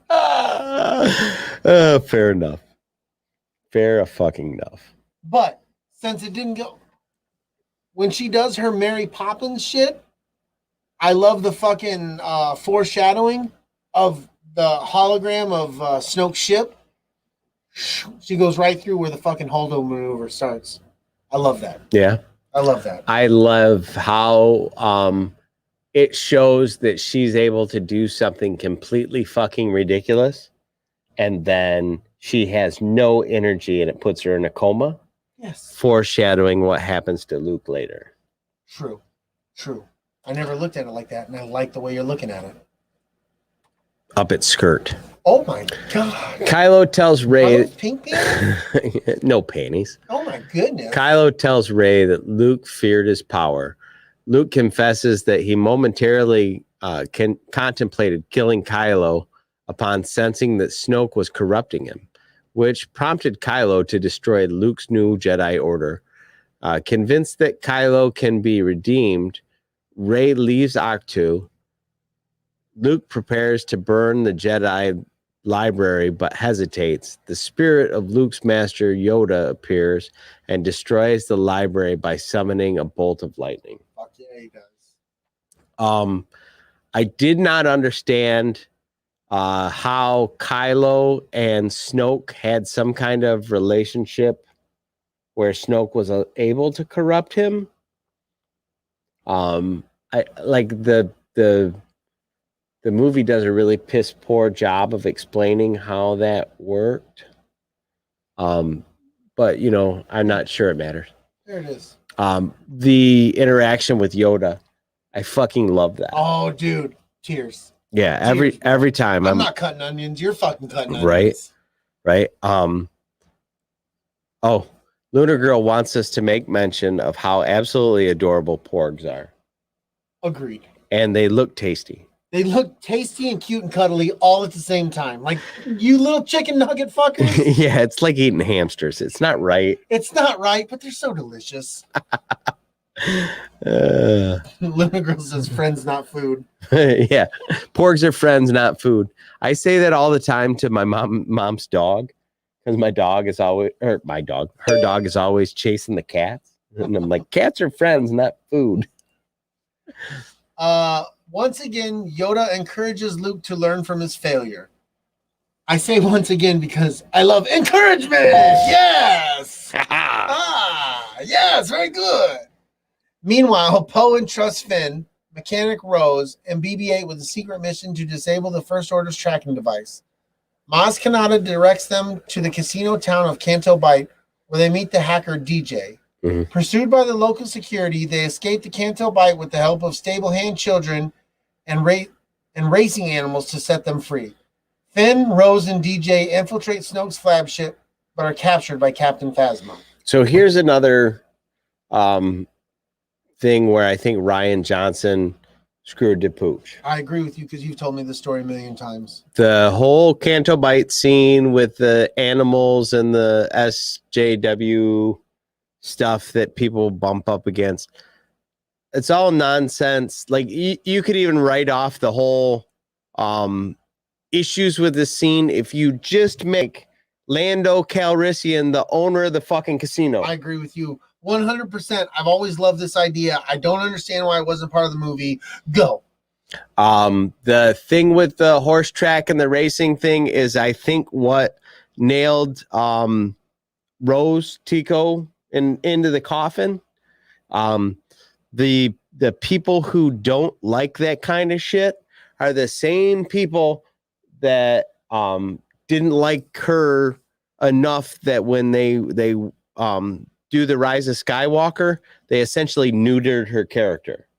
Because there were so many fucking people that didn't like her character. What's up, Chop? Oh shit, Chop's up in the house. Poor Chop. There were so many people that didn't like her character, not because of the way Michelle Tran acted, right? Exactly. but because of the writing that essentially Ryan Johnson greenlit. Yeah. That makes her look like a dick. Yeah. Agreed. You know, Agreed. she's not even like a. Here's the thing with Rose Tico's character. She's never fully fleshed out in any way. It doesn't matter what they tried doing with her. They never fucking finished anything. Right. Right. They were just like, oh, she's this, or oh, she's that. Or blah, blah, blah, blah. She's never any one thing. She doesn't have a real character. Right. I'm with you, man. Which is why nobody likes her fucking character. Yeah. But anybody who has given her shit on social media, fuck you. Yeah. Not. She's an actress portraying what a character that's how they tell her to do it. She's doing her fucking job. Yeah. Ridiculous. She didn't come up with the character. She didn't write the fucking lines, and she's not the one who delivered them fucked up. She did what the fuck she was told. Exactly. So anybody who was on that bandwagon of how she's trash, fuck off. That's Agreed. stupid. Agreed. There's all kinds of really bad fucking character work that happens in movies, and you got to know enough about making movies to know that actor probably didn't do that.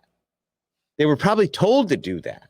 Right. Like who's the guy that plays the dickhead slicer in this movie? Oh, Inigo Montoya. Yep, that guy. Not Inigo Montoya. No, it's not Inigo Montoya. I forget his name. He's a good actor. He's a great actor. He was the Collector in Guardians of the Galaxy and the Avengers. But some of the stuff that they had him do in this movie makes him seem like a bad actor. Agreed. So it's very much like the kind of shit George would do to people with the bad lines or the bad motivation for giving the line or et cetera, which is probably part of what made Jake Lloyd turn into a nutsack. Super nutsack. You know, they like, here, take this poor kid, give him bad lines. Dude, sidebar, he should have never been chosen. No. If you watch the behind the scenes thing, I think I've said this before. Benicio del Toro, that's what I said. Inigo Montoya. My name is Inigo Montoya. My name is Benicio del Toro. You killed my father. Prepared to die. You see how I got that confused? No, sure. Yeah, totally. I forgot what I was fucking saying. Continue. It's just one of those things where human beings have got to understand that actors do not make all these decisions in a vacuum. Right. They're prompted to do so. Moving on. Yeah. Kylo brings Rey to Snoke, who reveals that he connected their minds to discover Luke's whereabouts. Holdo plans to evacuate the remaining members of the Resistance using small transport vessels, believing her plan cowardly and futile. Poe leads a mutiny, which was stupid. Yeah, I was like, this motherfucker's gone crazy. I think that was another Ryan Johnson fuck up. Like, Poe didn't have any motivation to do that. No, I agree with you. It was, the whole thing felt forced the whole time. Why all of a sudden Poe has to be the fuck you, you're not doing it right. That's not it. It's not who he was as a character. Ryan wanted him to be.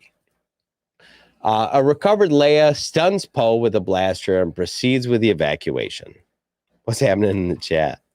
I was just Oh, it's all Kennedy's fault. exactly Yeah, we should all stab her with a shovel. a blunt shovel. I'd like to go out to A dinner with her. rounded shovel.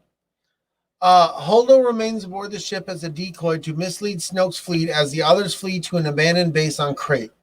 DJ buys his freedom by revealing the resistance plan to General Hux, and the First Order fleet begins firing on the evacuated transports, destroying many. Ordered to kill Rey, Kylo instead kills Snoke and defeats his Praetorian Guard with her help. Rey hopes that Kylo has abandoned the dark side, but instead asks her to rule the galaxy with him.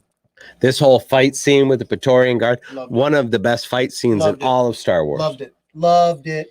Um, I love when the fucking background catches on fire and then it's slowly burning as the rest of the fight's going on. That Yeah. shit was fucking cool as hell. the whole this is one of those things where you have to give Ryan his due. Like, he's not a bad filmmaker per se. Like, he makes really great shit. But some of the shit that he decided to do with this is not fucking Star Wars. I'm so confused by Luna Girl right now. She's talking about the fucking retrograde of the moon. You can't talk about the retrograde. I won't. You just did. I wasn't meaning You to. son of a bitch.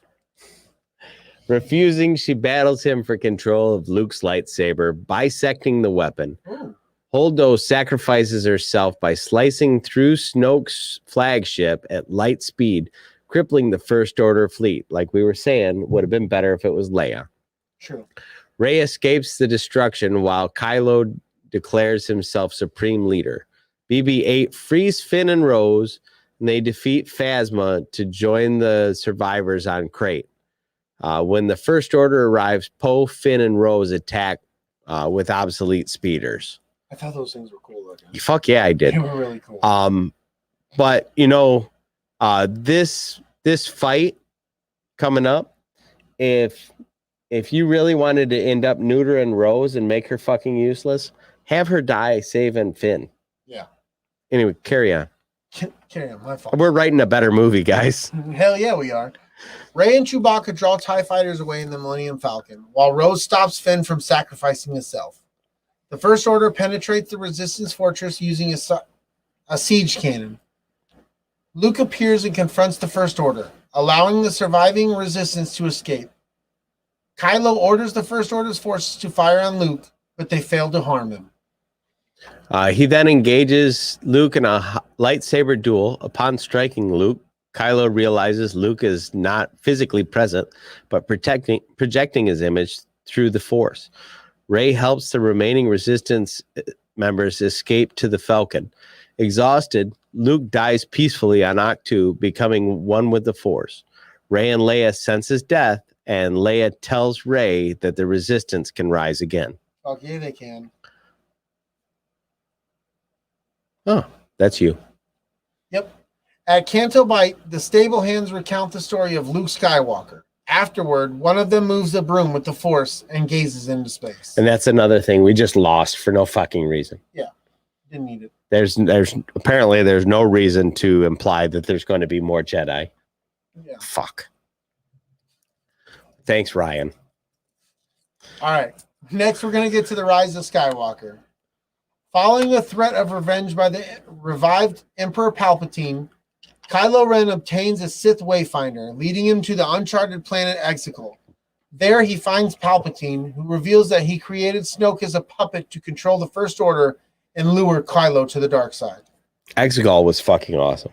Hell yeah, it was, dude. It was way cool. I loved how it was a big block, but like suspended above the ground. I don't know. The way it looked And with lightning going back. Yeah. Cool. The whole fucking setup was really awesome imagery.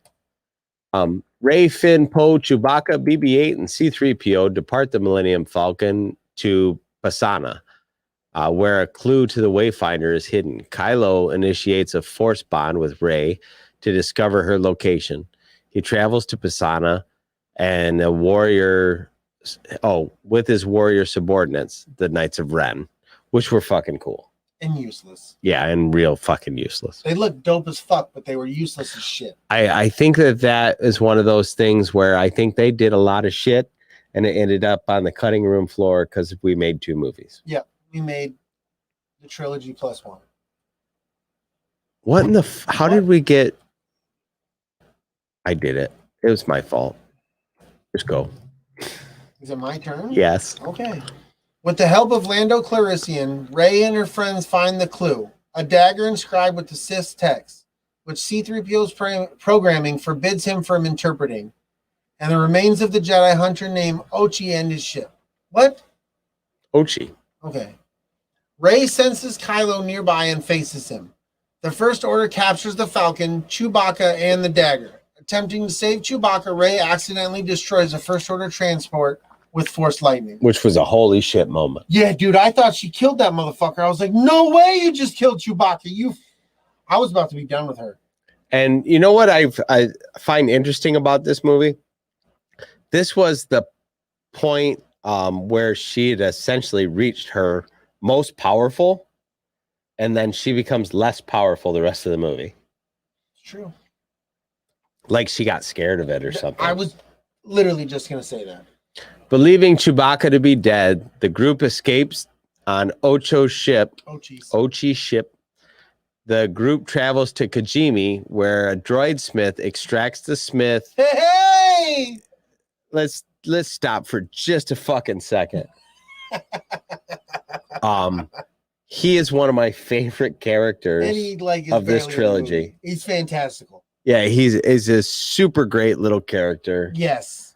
I still want the Funko Pop, but I cannot find one at a reasonable price. No, you can't. They're like $60. Because that's how awesome he was. And you're like, it's a fucking Funko Pop. But I want it so bad. Babu Frick. Babu Frick. Babu Frick. Hi, Babu Frick. Babu Frick. The droid is ready. Motherfucker. Rey senses Chewbacca is alive. A didn't say motherfucker. And the group mounts a rescue mission to Kylo's Star Destroyer. Rey recovers the dagger and has visions of Ochi killing her parents in retrograde. You can't say that. Don't say Little retrograde. girl get pissed. Right? Kylo informs her that she is Palpatine's granddaughter. The Sith Lord had ordered Ochi to recover Rey as a child, but her parents hid her on Jakku to protect her. General Hux saves Poe, Finn, and Chewbacca from execution, revealing himself as a spy. He permits the group to escape on the Falcon, but is discovered and killed by General Allegiant Pride. I could not believe how quickly General Pride. Yo, he just fucking murked him. He just turned around and was hesitate. Like, wow. You're dead. Fuck off. We found the spy. Bow! The group flies the Falcon to the Wayfinder's coordinates on the moon in the Endor system. Rey retrieves the Wayfinder from the remains of the second Death Star, but she is met by Kylo, who destroys the Wayfinder and duels her. In a dying act, Leia calls to Kylo through the Force, distracting him as Rey impales him. Sensing Leia's death, Rey heals Kylo and takes the ship to exile herself to Ahch-To. This whole scene of exploring the Death Star, absolutely fucking amazing. I loved it when the water was going and like the helmets and all like the stormtrooper armor and shit was going in the water. Oh, that was awesome. You can say what you want about JJ's movie making, but he's a fan of things. This whole sequence is set up in a way that only a fan could, and it bears reverence to the little things that, like Kevin Smith's whole argument in Clerks. Like, there were people on this ship, and now they're not fucking alive anymore. Right. There's bodies everywhere on this ship. You can see chicken walkers and busted up ATST or ATs and there's that was so cool. There's broken TIE fighters all over the place. So dope. You're just like, this is exactly what would happen if you took a Death Star and you went and then you smash it in the ground. Son of a bitch. Son of a bitch. Son of a bitch. I love that song. My turn? Yes. There it is. There Luke's Force Spirit encourages Rey to face Palpatine and gives her Leia's lightsaber. Rey leaves for Exegol and Luke's X-Wing fighter using the Wayfinder from Kylo's ship. Meanwhile, Kylo converses with the memory of his father, Han Solo. He throws away his lightsaber and reclaims his identity as Ben Solo. Sensing Leia's death and Ben's redemption, Palpatine sends one of his super lasers-equipped Star Destroyers to destroy Kijimi as a show of force. I love the fact that at this point, Rey is in possession of Luke and Leia's lightsabers. Love it. Oh, and let's just say, Leia's lightsaber is dope looking. It is. It too. was really fucking. It's got cool. that orange inlay and the offset. It's got a look of Obi-Wan and Luke Skywalker. So I loved it. It's very elegant. It was really cool. Very elegant.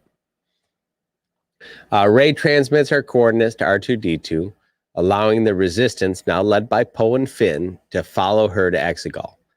There, she confronts Palpatine. He demands that she kill him, allowing his spirit to pass on to her. Lando brings reinforcements from across the galaxy to join the battle. Ben overpowers the Knights of Ren and joins Rey, but Palpatine drains their power to rejuvenate himself. He incapacitates Ben and attacks the Resistance fleet with Force lightning.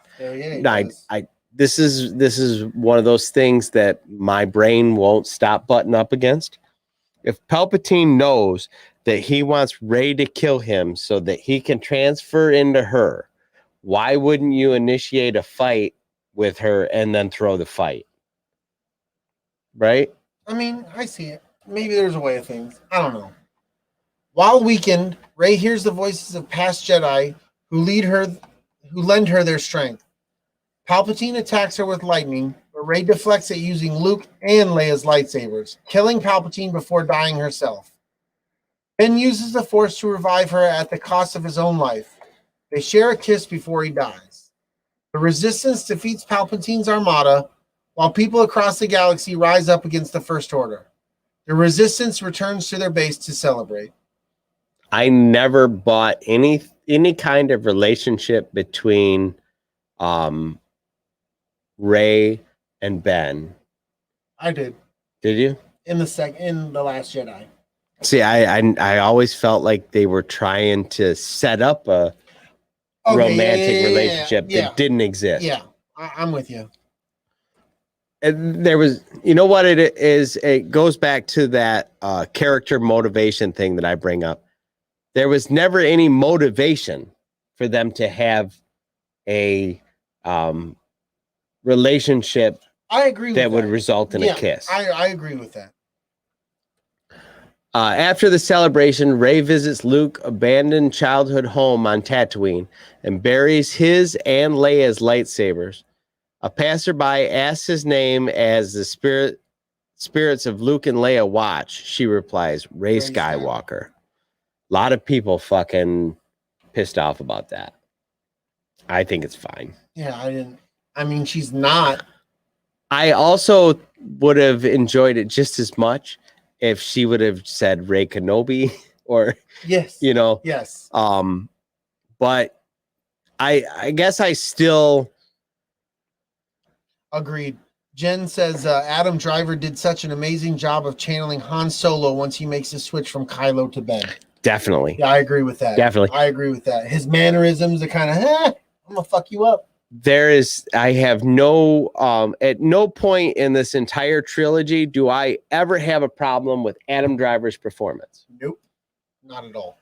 Agreed. He is not at all my favorite character or this or that or the other thing, but Adam Driver's performance is almost flawless for what he was given. Yes, I'm with you. I'm with you 100%, brother.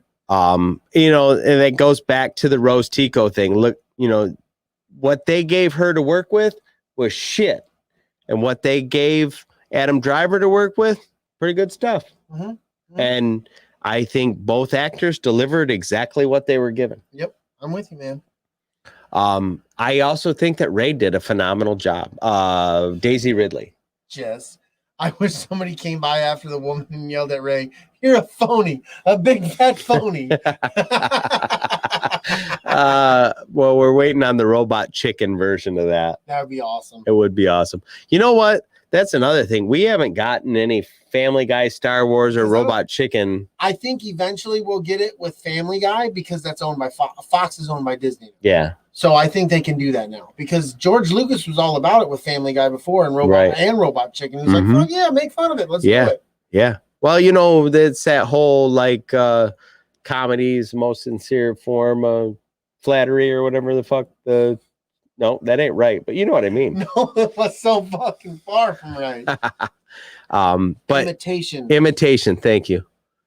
So there we did it. We've done all 3 trilogies. We've honored the month of May. This is the May. Yes, and we're going to continue it into April. Yep, because we're going to talk June. Yeah, in June. We're going to talk time travel. Star Wars. Once again, tune in next week, guys, when we talk to Dominic Pace. Nope, not Dominic Pace. Dominic Pace. If it was a Dominic Pace, we would win. Yes, we would very much so win. But no, we're talking to Dominic Pace. So please get your questions in because we really want to have this is huge. Yeah. I mean, this is a big deal for us. Yep. We're a nothing nobody podcast, man. Yep. He doesn't have to take the time to talk to us. And he reached out to Don like, yeah, let's do this on such and such date. So let's make it happen. So yes. So anything that you guys think that would be a good question to ask him, you know, slide that over to us and it'll more than likely end up in the line of questions. And Luna Girl, if you have 1 million questions, send us all 1 million. Like I said before, I'm not going to guarantee you we're going to do all of them. But please, the more you can give us, the more we can ask, the better I think this conversation with Dominic Pace definitely. Go. We're really looking forward to it. We can't wait to talk to him. Absolutely. It's going to be really cool. I probably won't start drinking until after. Yeah, that's the same way I'm going to be. Because I want to be like, yeah, what are you going to say, dude? Yeah, I definitely don't want to say something stupid because I've had too many drinks. Not at all. We might have to ask him, what about Smurf on the turf? Yeah, we're not going to. We're not going to. That's not a rabbit hole I want to get in with this dude. So what's Smurf on the turf? Well, actually, have you heard of Hoary Smurf?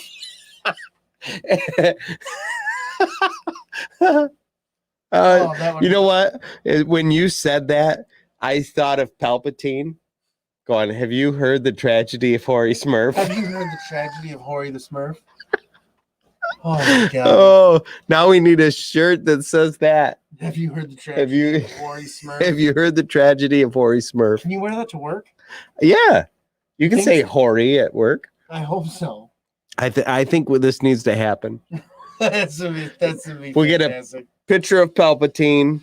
This say something to the effect of, let me tell you the tragedy of the Hoary Smurf. It's fucking awesome. This could be great. Should we try to convince Dominic Pace to buy Dogecoin? I mean, no.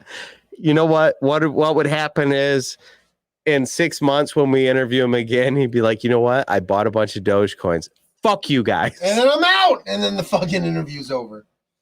We can't do everybody, make sure that you like this video. Try and give us some kind of review on iTunes, which nobody fucking does anymore, apparently. Yeah, fuck you. Fuck you guys. 2-star, 4-star, fuck star. I said fuck you guys. It really helps people find the show and decide whether or not they're even going to take the time to watch it. Please make sure that you subscribe to this wherever you get your podcasts. Yes, please.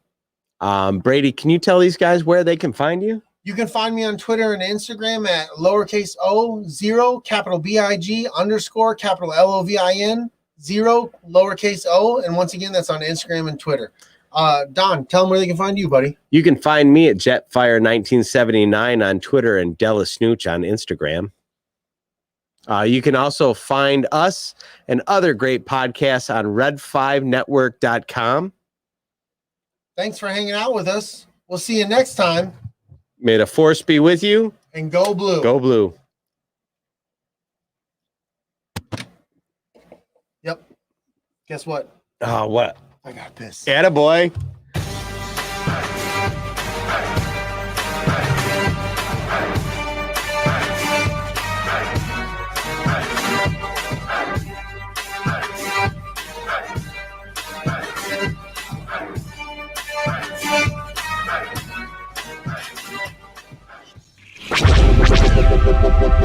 This podcast is part of the Red 5 Network. For more Red 5 Network podcasts, visit red5network.com.